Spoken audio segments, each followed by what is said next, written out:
இப்போ கொஞ்ச நாளாவே நான் இந்த இன்ஸ்டாகிராம் பக்கம் போனோன்னா, அந்த டிஷ்யூ பேப்பர்ல ஃபேஸ் மாஸ்க் போடுற வீடியோ தான் பார்த்துட்டே இருந்தேன். நான் பார்த்ததுனால ஒருவேளை அது வந்துகிட்டே இருக்குதா, இல்லைனா அதுவாவே ஷோ ஆகுதா அப்படின்னு எனக்கு தெரியல.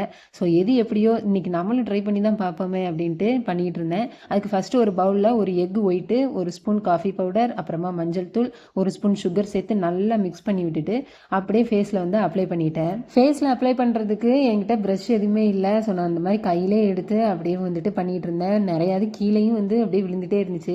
ப்ரஷ் இருந்தது அப்படின்னா இன்னும் கொஞ்சம் நல்லா இருந்திருக்கும் அப்படின்னு தோணுச்சு. அப்புறம் அதை வேற தொடச்சி விட்டுட்டு அதுக்கப்புறமா இந்த மாதிரி டிஷ்யூ பேப்பரை சின்ன சின்னதாக நான் வந்து கட் பண்ணி வச்சிருந்தேன். அதை அப்படியே இந்த மாதிரி ஒன்று ஒன்றா பக்கத்தில் வச்சு விட்டுட்டு ஃபைனலாக பார்த்தா முகம் பேய் மாதிரி இருந்துச்சு. அப்புறம் ஒரு 10 மினிட்ஸ் கழிச்சு அப்படியே அந்த பேப்பரை எடுத்துடணும். எனக்கு எடுக்கிறப்ப கொஞ்சம் அப்படியே பெயினாக தான் இருந்துச்சு. அப்புறம் போய் சில்லுன்னு தண்ணியில் வந்துட்டு முகத்தை கழுவிட்டு வந்து பார்த்தேன். எனக்கு என்ன தோணுச்சுன்னா, என்ன பண்ணாலும் இருக்கிறது தான் இருக்கும் அப்படின்ற மாதிரி தான் இருந்துச்சு. ஆமாங்க, ரெஃப்ரெஷிங்காக இருந்துச்சு, சாஃப்டாக இருந்துச்சு, அவ்வளோதான். பட் ரொம்பலாம் எனக்கு எஃபெக்டிவாக இருந்த மாதிரி தெரியல. நீங்களும் ட்ரை பண்ணி பாருங்கள். நல்லா இருந்ததுன்னா மறக்காமல் கமெண்ட்டில் சொல்லுங்கள். பாய்.